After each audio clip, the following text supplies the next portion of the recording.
You are watching DHTV from California State University, Dominguez Hills.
Hi, I'm Dr. Teodros Avery. I'm the professor of jazz studies here at Cal State University, Dominguez Hills. And today is the 10th session of the class entitled Key Movements, the Age of Jazz. Now today I'll be talking about the film The Great Gatsby, the 2013 version, which is the most recent version, and it's based off of the book of the same name, The Great Gatsby. Let's talk about the author of The Great Gatsby, who is F. Scott Fitzgerald. See a picture of F. Scott right there at a younger age. He was born on September 24th, 1986 in St. Paul, Minnesota. Originally named Francis Scott Key Fitzgerald, he was named after the author of the lyrics to the Star Spangled Banner. That author was also a distant relative of Fitzgerald's mother. Fitzgerald was considered to be a very promising writer at the age of 24 when his novel, The Side of Paradise, received glowing reviews. Shortly thereafter, Fitzgerald married his wife, Zelda Sayre. And you'll see a picture of them together in a moment. There they are right there. Okay, next photo. Now, what Fitzgerald did was chronicle and satire the culture of wealth, extravagance, and ambition that emerged during the 1920s. In The Great Gatsby, we have two main characters, one being Jay Gatsby, he's a mysterious millionaire, and then 2, Nick Carraway, who's an aspiring writer. Now, you have to realize that at the time, the music was going, Prohibition had started, so there was the illegal black market for liquor. Music bands were playing music that people really liked. The Flappers were taking their position after the women's suffrage movement. So this is a time of a lot of celebration. There was a lot of pushing and pulling of the cultures, but at the same time, there was a lot of celebration of life. And there were a lot of Americans who were pursuing the American dream. And so you had people who were trying to make as much money as possible. They were really going after these opportunities that the American economy had awarded to the public. So there were people playing the stock market, there were investors in the stock market, and people were really going all in and making lots of money. And then you had, at the same time, you had a widening gap between the very rich and people who were middle class to poor. This movie focuses on the wealthy. So you're going to see extravagant living and people just really having a good time. So we're going to watch a clip from The Great Gatsby, and it will give you an idea of how the people were living in excess, that there was just lots of booze, lots of fun, lots of parties, lots of people making money. So it was a good time. And also, this movie takes place in Long Island and in the Hamptons. If you know anything about the Hamptons, that's where the most wealthy people in New York City tend to vacation or have a second home, or their first home and then have another home in Manhattan. So this is about the lives of those people. And just to give you some foundation for what you'll be saying and just so you can get a visualization of what was going on in your mind in this region of the country, and also in Long Island, which is a little, it's situated a little bit of a distance from New York City, but that this is where the wealthier people lived in this area, the Hamptons. They call it West Egg, but it's the Hamptons. So here we go, we're gonna watch a clip and you'll get the gist of what I've been talking about and really understand how they were living and how they enjoyed themselves. Here we go. This is The Great Gatsby. The whole city packed into automobiles, and all weekend, every weekend, ended up at Gatsby's.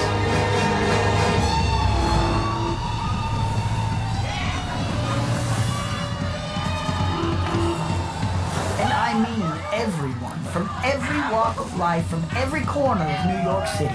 This kaleidoscopic carnival spilled through Gatsby's door.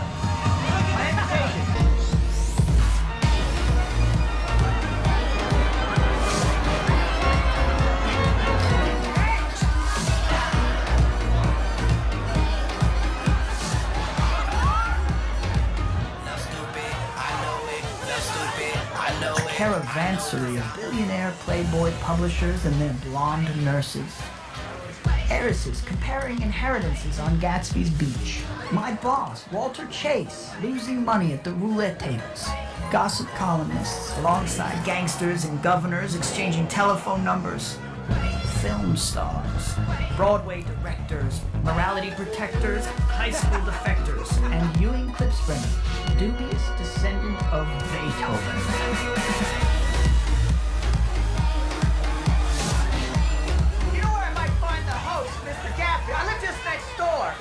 Gatsby?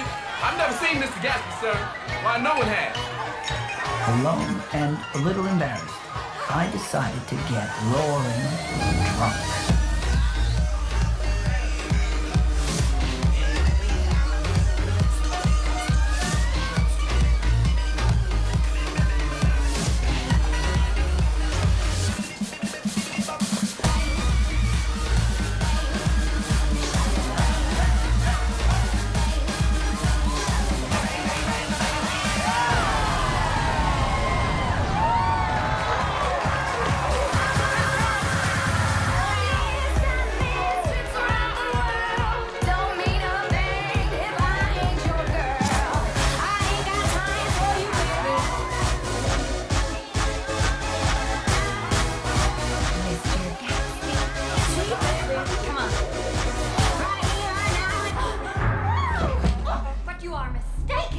For I am the mysterious Mr. Gatsby.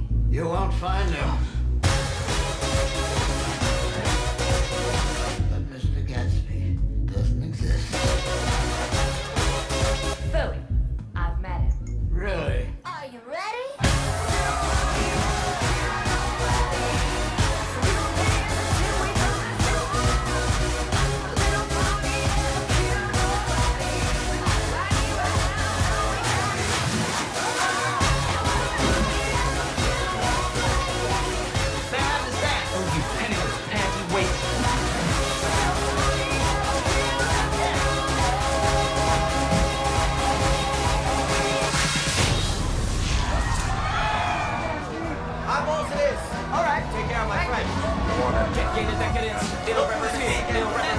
See these fists? He's the next heavyweight champion. Everyone respects you. You're under arrest! You be careful now. You're turning into a real jazz house, Commissioner. That's the commissioner back there. Politicians all over money. What the hell are we calling them? You be careful with those tables now, Senator. I'll put a bet on you, Jay. Carter, New Kennedy, no ordinary Joe, you will remember me. We'll have the lobsters decorated with truffles and fine herbs. No prohibition for my coalition. I need 100 bricks on them 100 rocks. I got 100 jobs. So you see, they were living it up to the fullest. Of course, this isn't a reenactment of the older version of the movie and also the book. But I chose this movie because I wanted the students who might teach the class to really be able to lock in, and I thought they could do that if they saw Leonardo DiCaprio and Jay-Z hearing his music, as opposed to Robert Redford. Although you should also be aware of that version if you only know this version. But so when you saw the clip, what's important to note is that they were really going over the top with living, the richer, more wealthy people. In this case, Jay Gatsby was a very, very wealthy person, and so he had these lavish parties, and he would invite everyone to the parties.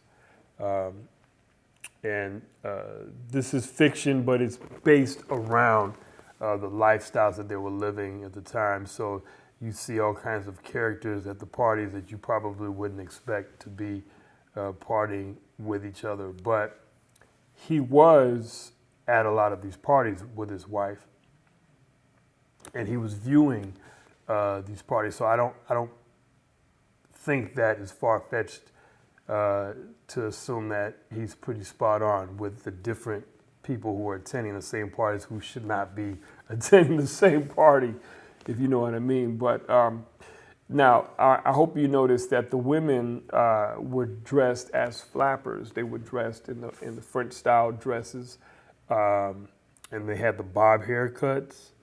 That was the style, the flapper style. Pretty much all the women were dressed in that style, and they were partying and really carrying on.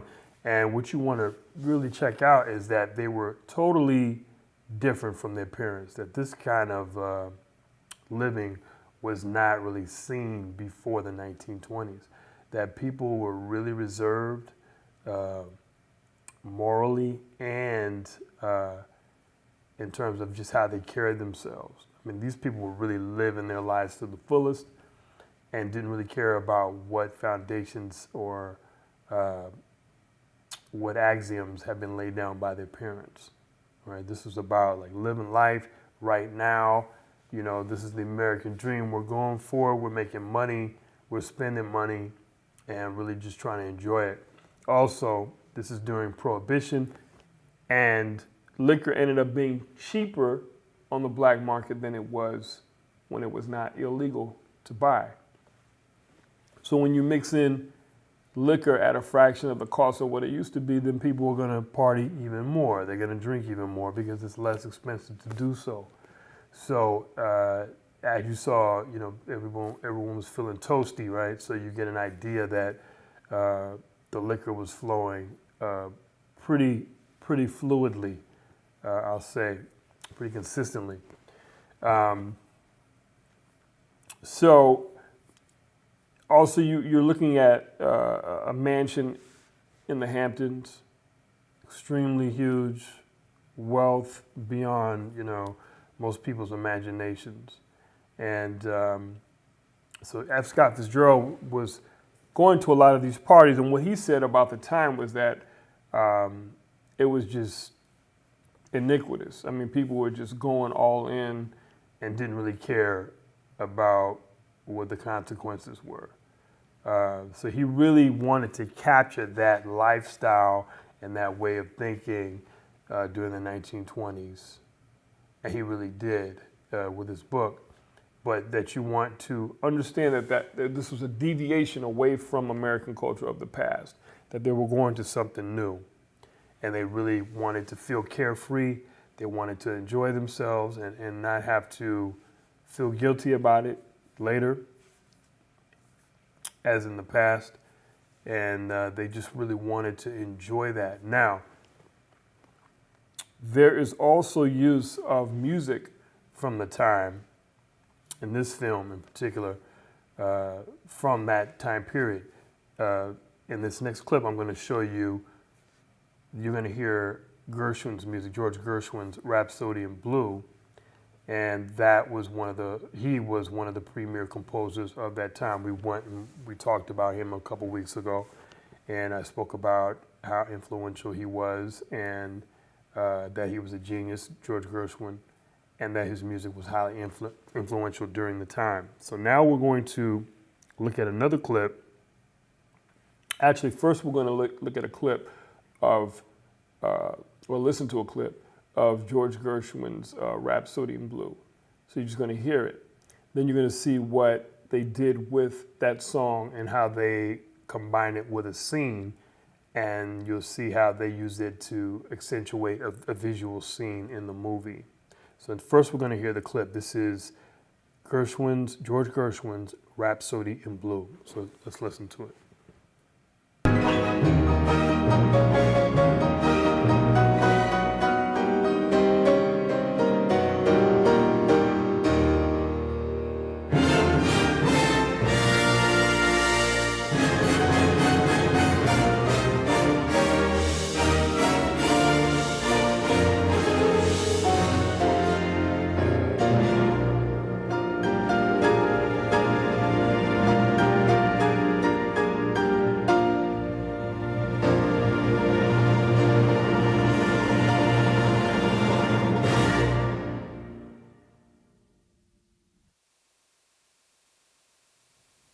Okay, so you heard that was probably the climax of, well, it was the climax of his composition, but the most grandiose sounding part of that composition. You hear the big sound of the orchestra, the piano really playing forcefully, and it's massive. The sound is massive. So what they did with the music in the new version of The Great Gatsby, the film version, the 2013 version, they took that grandiose sound and they adapted it to the scene, and it really, really made the scene even that much more bigger. So now we're going to go to a scene in The Great Gatsby, and you're going to hear that same composition in the background when Jay Gatsby appears, and you'll hear it. You'll see it and hear it. Here we go. Your face is familiar. Weren't you in the 3rd Division during the war? Oh, yes, the 9th Battalion. I was in the 7th. Excuse me. I knew you looked familiar. Having a good time, old sport? Oh, the whole thing's incredible. I live just next door. He sent me an actual invitation. Seems I'm the only one. I still haven't met Mr. Gatsby. No one's met him. They say he's 3rd cousin to the Kaiser and 2nd cousin to the devil. I'm afraid I haven't been a very good host, old sport. You see, I'm Gatsby.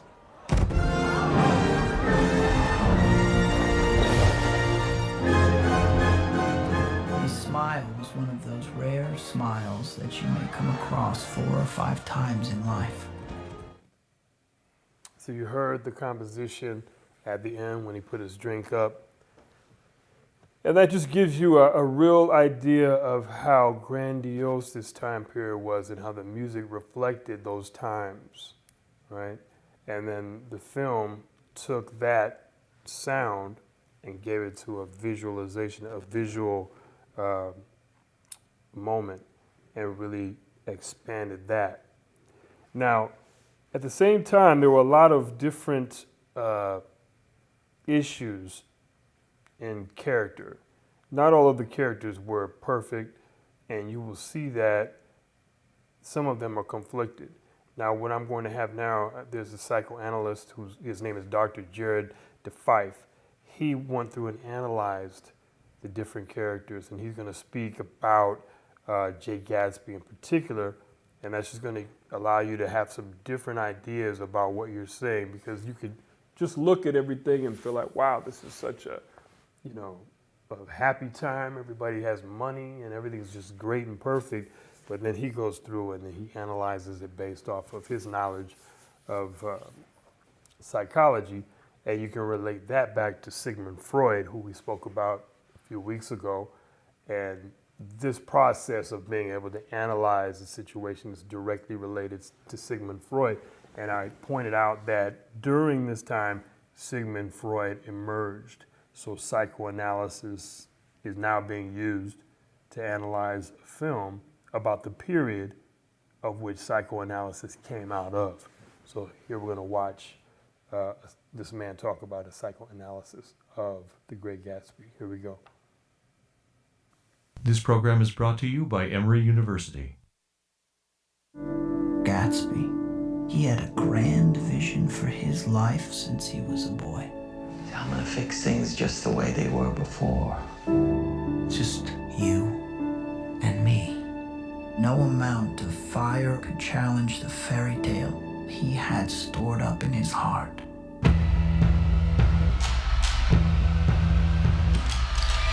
Gatsby.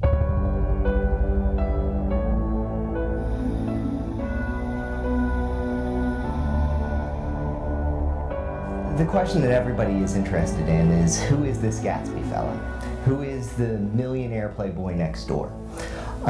Before there was Keeping Up with the Kardashians, before there's What Would Ryan Lochte Do, there's The Great Gatsby. And who is this Gatsby guy? And so we have a sort of natural attraction to wealth, power, youth, beauty, and so that's what draws a lot of people next door to the lavish parties that Gatsby throws. But to really understand who Jay Gatsby is, I think it's important to think about two primary emotions, one being shame and the other being grief. The shame part of Gatsby is that he's a boy from a small town in North Dakota. He talks about, at some point in the middle of the novel, we learn that he's ashamed of his lower class upbringing. His parents were sort of shiftless farm workers, not very successful. And Gatsby is described as a self-made man. From this shame, he starts to create a persona. He changes his name, he leaves his house for the army, and creates a persona of himself molded as a reaction against the shame. And it's important to sort of see the difference between the emotions of shame versus guilt. Guilt is a feeling that people feel when they feel they've done something wrong, some kind of action, they've broken some kind of moral rule or law that might get them in trouble. Shame is something more fundamental. It's a feeling about the self, a feeling that something about the self is wrong or damaged. And to understand Gatsby, you have to see the ways he reacts against that shame of those lower class upbringings. And he does it in this exaggerated, lavish displays of wealth and ostentation. When he first meets Daisy, he doesn't feel that he's going to be good enough or make enough of a living to support her or to woo her away for the marriage. And so that kind of explains the drive between these lavish displays of wealth. It's what psychologists would call a reaction formation against that shame of being poor. When it comes to feelings of shame, there's something about yourself that's fundamental, that you worry about what people are going to see or think of you or how they will react to you. I think that's why eyes become a powerful symbol in The Great Gatsby. It's this notion of who is watching, who is looking out over, who is seeing you, not for the actions that you do, because the characters are relatively without guilt about their actions, but they are very afraid of being seen, and the negative things about them being seen. Another primary emotion that's important to understand with him is that of grief. You would look at Gatsby as showing a sort of complicated grief reaction about his loss of Daisy and their engagement. That when he went off to the war, she left him. They met briefly before he deployed, and he didn't come back in time and she left him. And what happens in distorted grief reactions is time sort of stops, or people try to recapture lost time. And it's something that's talked about very heavily in the novel. It's why it's such an important theme is time stopping, trying to get back to a certain time. Gatsby is really trying to reclaim that lost era. In fact, there's a scene when he meets Daisy for the first time after so many years that he almost knocks a clock over on the wall, on the mantle. It's almost as if he wants time to stop, back to that time when he was 17 when they met. So with distorted grief reactions, you see people who are stuck. They can't move forward in their lives. They obsess or ruminate and become depressed, and really try and recapture something that was lost. And as part of that, there's an idealization that goes with it. An idealization of Daisy and who she was, and an inability to see her flaws or the flaws in their relationship. And so he's stuck on this ideal image, that green light floating across the dock that he's looking out for and reaching towards.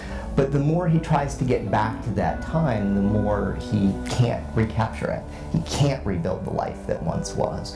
And so he's stuck not being able to go back to the past and recreate that life, but stuck not being able to move forward either. And that's where his great tragedy comes in. He really explains it very well. And F. Scott Fitzgerald does a great job of making us feel that there is no shame and no guilt amongst the characters until you get to the end of the movie. When you get to the end of the movie, the shame and guilt starts to percolate, and you see the results of that shame and guilt as some of the characters act out who they really are when pressed with stress points in the movie. So F. Scott Fitzgerald was very brilliant at presenting a movie to you, or a book, and in this case the movie, where you feel like, wow, life was just perfect. Everybody was happy, everybody was dressed nicely, nice cars, nice house, but then as time goes on and problems start to arise, you find that Jay Gatsby has a lot of shame about where he's from, which is this poor family out in the Midwest. And but that during the movie, you don't get that feel that there's any shame at all. You feel like maybe this man is living the perfect life in the Hamptons. But then by the time he and his ends up being his arch enemy, they collide, and then you see a whole different thing going on. That's between Tom Buchanan, the husband of the woman that Jay Gatsby is in love with. And then you see that actually Jay Gatsby is very ashamed of where he's from. So, you know, that was a bitter, the bitter truth about this time, that some of the people may have been reaching too far in reaching for something that they could not hold on to in their worst of times. So, something to think about. Great work from Dr. Jared DeFife right there with the psychoanalysis of the film. And as you're watching the film, you will see a lot of the elements that I've been speaking about during the semester. In particular, there is this dance called the Charleston that we spoke about earlier. And, you know, it's a simple dance where you kick your feet out as you take steps back and forth. And we're going to look at some footage of people doing the Charleston, and then after that, we're going to look at footage of people doing it in the Great Gatsby. So here's the Charleston, just a little bit of review for you.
Notice how the band always ends with the drummer hitting the cymbal.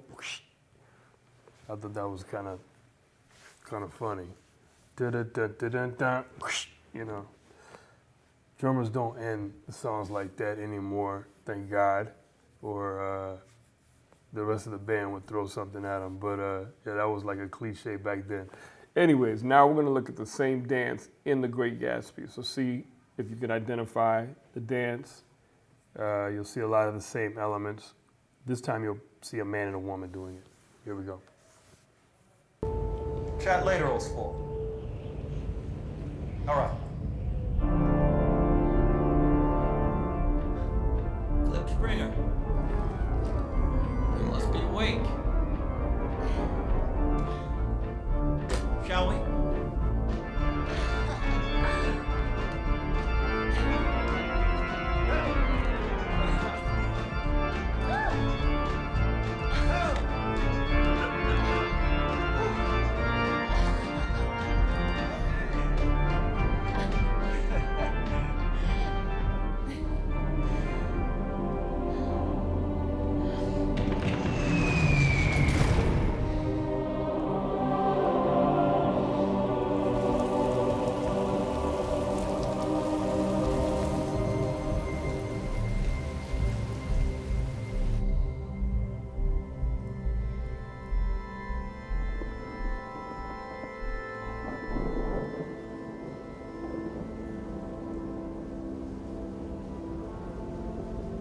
I wish I'd done everything on earth with you.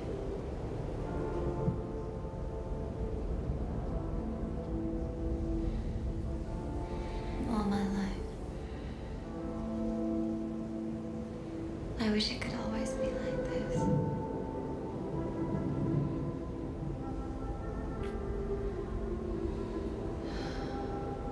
It will be. If only it had been enough for Gatsby, just to hold Daisy. But he had a grand vision for his life and Daisy's part in it. All right, so you got to see the Charleston when they were dancing together. An underlying theme in this film is the idea of new money versus old money. So you have Jay Gatsby, who has new money, and it's not totally clear that the money he earned was not done so by illegal means, because they make it clear that he's involved in some kind of illegal type of market by his associations with some mobsters in the movie, and but at the same time, he has relationships with bankers and people like that, so it could also be that he made money in the stock market. But they leave it kind of ambiguous that he could have made money in either area. So he represented new money, regardless of how he got it, but he had a lot of money. He was new money. Daisy and Tom Buchanan, the woman he was dancing with, Daisy, she represents old money. And a lot of those characters in the movie, they have inherited wealth. So maybe their great-great-great-great-great-grandparents did something to earn a lot of money, and then they lived off of the gains and the investments of that money, right? So in Long Island, this is where the rub happens between these two groups, particularly Jay Gatsby on one side and then Daisy and Tom, her husband. So this was a duel of some sort, I guess you could say, between these two groups, and it was just basically based on, you just made your money, our money has lasted for generations. The other side of that is that the new money people usually work really hard, and in this case, that is the case. The old money people with Daisy and Tom, they don't work as hard because they don't have to work as hard. Their lives exist based off of connections that their families have made long ago. So their lives are more relaxed, but at the same time, they don't respect new money. You understand what I mean? Old money, we've been here a longer time. We have more money than you in a lot of instances, and you're new money. New money tends to flaunt it more, as Jay Gatsby did. He had these lavish parties, and he went over the top with everything. At the same time, he was more of a figure that was presented as someone who was a hard worker, where with Tom and Daisy, they didn't have to work as hard.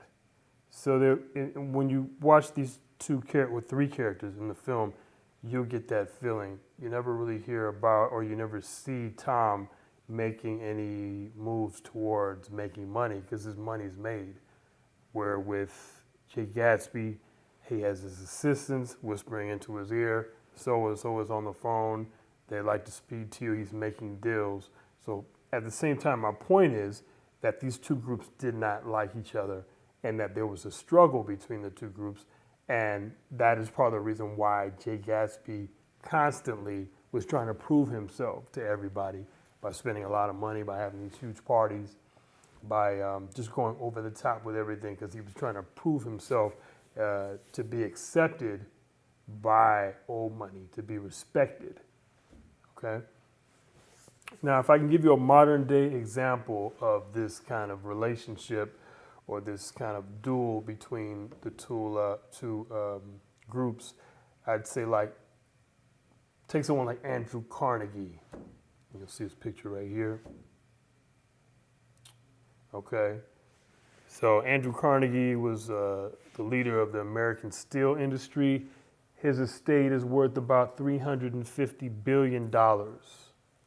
$350 billion, right? And then we have the hip hop artist Eminem. He's worth about $190 million. He's still rich, but that's new money. That's new rich. $190 million. Still a lot of money, but when you compare it to $350 billion, it's nothing. It's a drop in the bucket. So you can imagine that if Eminem loved a woman from the Carnegie family, that there would be a little bit of a rub going down because his wealth is not as plentiful as the old money. And you can just look at that number, 190 million is quite a long ways from 1 billion. 190 million, 19% of 1 billion.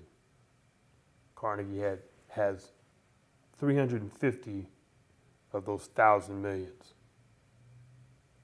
for the young people, just to put it into perspective. So this is the dynamic that's happening in The Great Gatsby, that you have new money that's not being respected by old money. New money is spending a lot of money, trying to gain the respect, and ultimately Daisy Buchanan by Jay Gatsby. But as you'll see in the movie, it never really happens. So the struggle that goes on intensifies at one point, and then Jay Gatsby loses his cool. And you're gonna see the climax of this struggle going on between old money and new money in this clip. So let's take a look at this clip. Can't you see who this guy is? With his house, and his parties, and his fancy clothes. Here's just the front for Wolfshine, the gangster, to get his claws into respectable folk like Walter Chase. The only respectable thing about you, old sport, is your money. Your money, that's it. I have just as much as you. That means we're equal. Oh, no. We're different. I am, they are, she is. We're all different from you. You see, we were born different. It's in our blood. There's nothing that you do, say or steal or dream up. Just take that. Girl like this. Shut up! You shut up! Shut up! Shut up!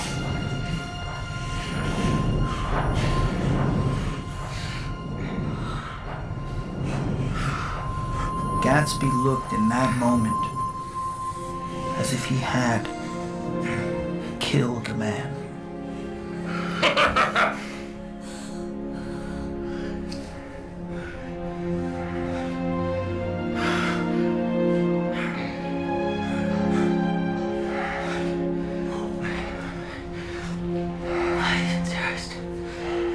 My sincerest apologies.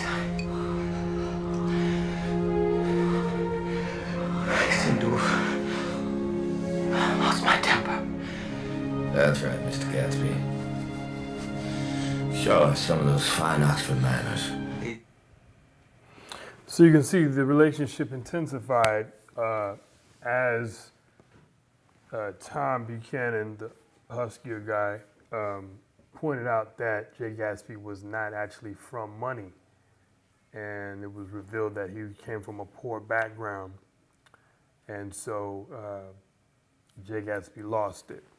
That's important to note, because during this time, there was a wider gap between people who had money and people who did not have money. So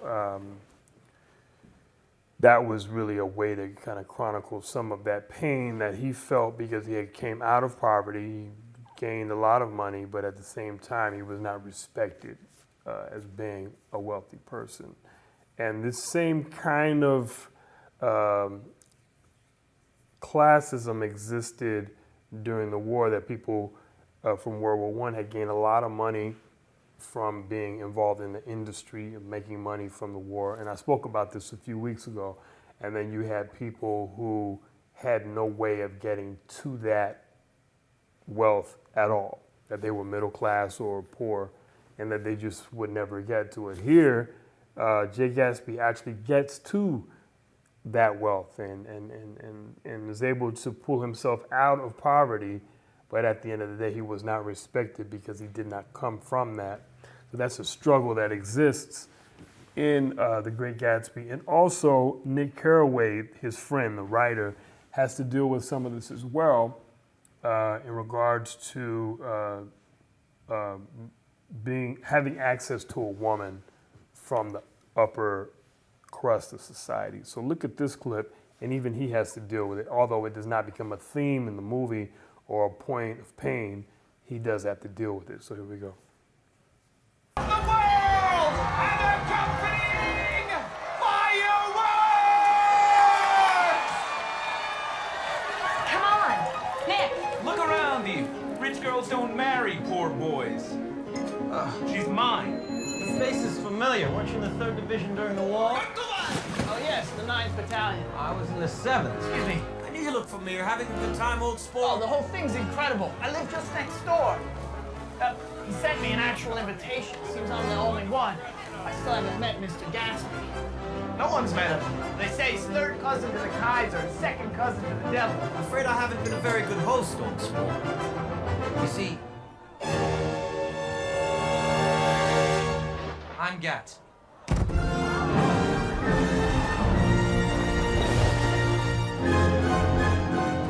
His smile was one of those rare smiles that you may come across 4 or 5 times in life. It seemed to understand you and believe in you just as you would like to be understood and believed in. Sorry, old sport. I thought you knew. Please, just... I don't know what to say. Please forgive me. It's quite all right. I've had so much to drink. Yes. Mr. Gatsby, sir, Chicago. So you can see he was called a poor boy, and that I think, being that he was, he didn't have access to that life, that he befriended Jay Gatsby, and then he had a window into that world, and he ended up being a trusted friend of Jay Gatsby, which was different from everyone else in the film, but he actually really liked him. So these are two people who were from lesser means, who rose up and who were looking at the American dream as their goal that they wanted to achieve. And so F. Scott Fitzgerald does a very good job of letting us know that there was a dream that they were reaching for, an American dream that they wanted to pursue, and that they were pursuing it, but then you find out that there's some other events that change the trajectory of that pursuit of the American dream. And now I want to go to the next photo. Okay, right here you see the eyes of Dr. T.J. Eckelberg. And this is a direct symbol related to, it's a symbol that's directly related to moral judgment. So in the film, you see these eyes hanging from this billboard. And it's a common reoccurring visual theme, which says basically that the people are sinning a lot, and that these eyes represent the eyes of God looking down on American society as a sort of moral wasteland. And this goes along with the struggle of the young generation struggle to be free of moral constraints, and also the flappers and how they also wanted to be free as women, and then how the new business millionaires who were pursuing the American dream, who chose to be more expressive, to live their lives more freely. So there's this contrast of these eyes looking at them as they are living their lives, saying that you are morally corrupt, that you are sinners. And so that's an area where you can, you can think about, and when you think about, are these people really morally corrupt just because they are deciding to live outside of what society expected them to be? Does that mean they're morally corrupt? That's a question to think about, because they're not following what their grandfathers told them to do. Does that mean that they're morally corrupt? Are they sinners? Something to think about. Because you could look at anybody in the society, really, and if you examine their lives, you'll find that most people do not live or walk a straight line. But does that mean that they are morally corrupt? No good. Get them out of here. Because the characters these characters in this book had to break away from the old in order to come to the new. And I spoke about that a few weeks ago, where these people during the Jazz Age were purposely moving away, did not want to be a part of the old way of thinking. Could they have done that? Could they have made the strides that they made as American citizens had they not challenged the morals of the day. Something to think about, because that begs the question or the attitude of saying, she's not a good girl, referring to a woman who doesn't just do what she's told. She's not a good girl because she doesn't do what she's told, but yet these women changed the world during the women's suffrage movement. They just changed how people saw women. They taught society how to respect women, gave women the right to vote. Does that mean they're immoral? Something to think about. I don't think so. But those eyes are looking at everybody as they're making their strides in society, and they're saying, you know what, you're immoral, you're corrupt. So my opinion is not important. I just want to present this to you, that these eyes represented that throughout the film. Okay. Now we're going to see, this is New York City during the time, hustle and bustle. And that is Times Square. That is the city that everyone in the Great Gatsby is leaving or going to. As you can see, the lifestyle there is totally different from the lifestyle, the images that existed in the film. That this is the hustle and bustle. And New York is always seen as being this place of sin, of moral corruptness throughout the film. You can tell by the characters that are around Jay Gatsby when he's being featured in the movie. He's often around, when he's in New York, he's around mobsters or people just doing things that are questionable. So New York City is never really looked at as being a wholesome place. The Midwest is seen as being a wholesome part of the country. That's how F. Scott Fitzgerald really characterized New York City, and the opposite for the Midwest. That's how he felt about these two cities and about what they represented. And as I told you, F. Scott Fitzgerald was from the Midwest as well. So he could clearly identify the differences that he saw between the two regions. And he very, very skillfully made that world of New York totally different from the Midwest. Yeah.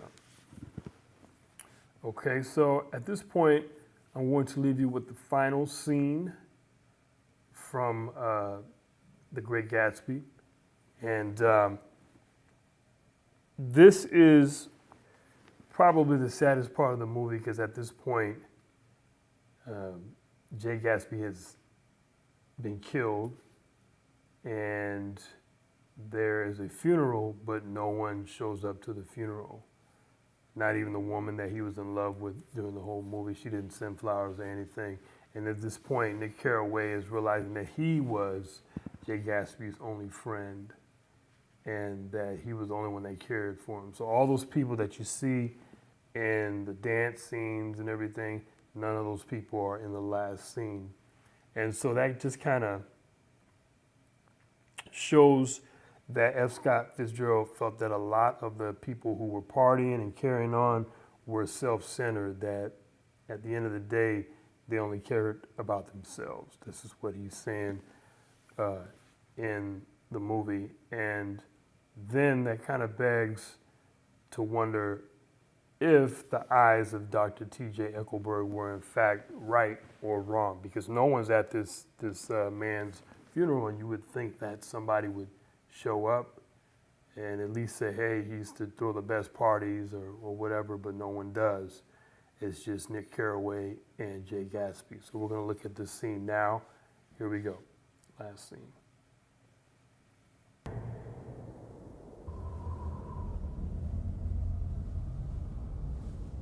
I rang, I wrote, I implored, but not a single one of the sparkling hundreds that enjoyed his hospitality attended the funeral.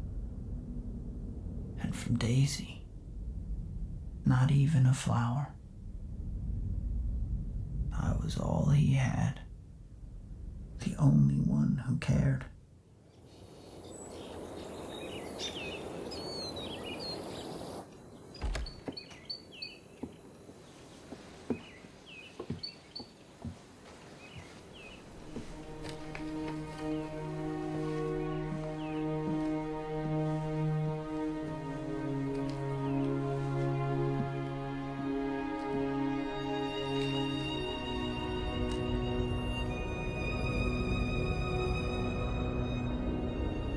After Gatsby's death, New York was haunted for me. That city, my once golden, shimmering mirage, now made me sick. On my last night in New York, I returned to that huge, incoherent house once more. Wolfsheim's associates had cleaned it out. Through all those parties, hoping she'd wander in one night. It's like an amusement park. But how do you live here all alone? She makes it look so splendid, don't you think, Old Spool? Music, and then we can dance. Will you come, Old Spool? We need you. I wish it could always be like this. It will be. I remembered how we had all come to Gatsby's and guessed at his corruption, while he stood before us, concealing an incorruptible dream. It's perfect from your perfect, irresistible imagination.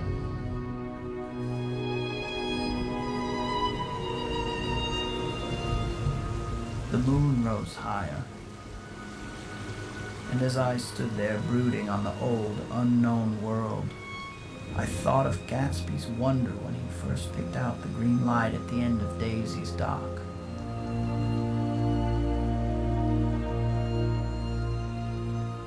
He had come such a long way, and his dream must have seemed so close that he could hardly fail to grasp it.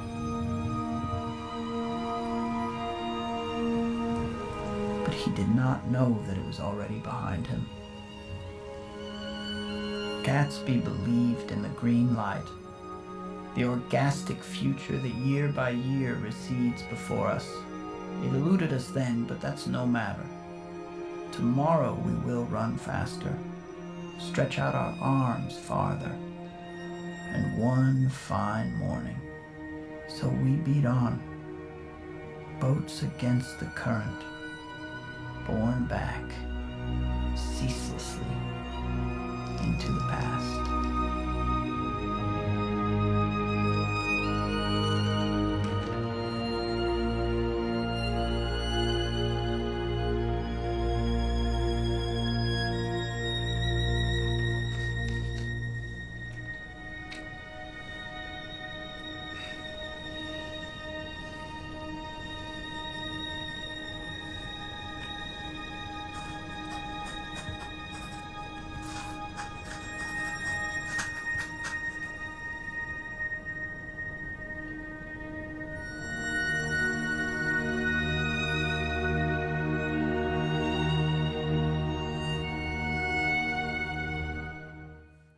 So we just saw the final scene. Very, very sad and solemn when you look at what happened in terms of people not coming to support Jay Gatsby at the end of the movie.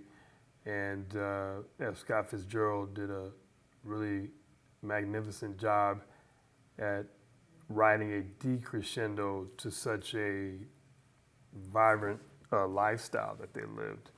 And so he pulls it all back to show you that the characters, rather the people who used to enjoy their times with Jay Gatsby, how they didn't even go to his funeral, that Nick Carraway was really the only character who was there, who was his real friend. So F. Scott Fitzgerald did a really great job at making his point that a lot of the people in that time were just living an iniquitous lifestyle, and that they were just along for the ride and really interested in living life to its fullest, but that morally he feels like maybe there was some blank spots, you know. So that's something to check out. But that concludes this session. But before I end the session, I'd like to talk about a couple things. I have a show at the World Stage on Saturday, October the 28th. It will be with my group, my jazz group, and we'll be playing some original songs as well as some songs by other people as well. And so if you get a chance, come on out to that show. Maybe even let someone else know about it. They have my website up there, teodrosavery.com. You can always keep up with what I'm doing in terms of playing music on my calendar. You can see where I am, where I'm performing, and everything like that. So do check us out if you can on the 28th of October. Also, I'd like to remind the people who are musicians that if you are near LA, to please apply to our music program here at Dominguez Hills. There is the URL right there. You can go to the website and read information about what it takes to apply here. Dr. Scott Morris is the head of the music program, and he's doing a lot of great things. And it would be very, very beneficial to you if you applied to our music program here. Well, that concludes session 10. And I will see many of you online. And for those of you who I will not see online, I will see you next week during session 11. All right, so thank you very much, and I'll see you later. All right, peace. Okay. Cool.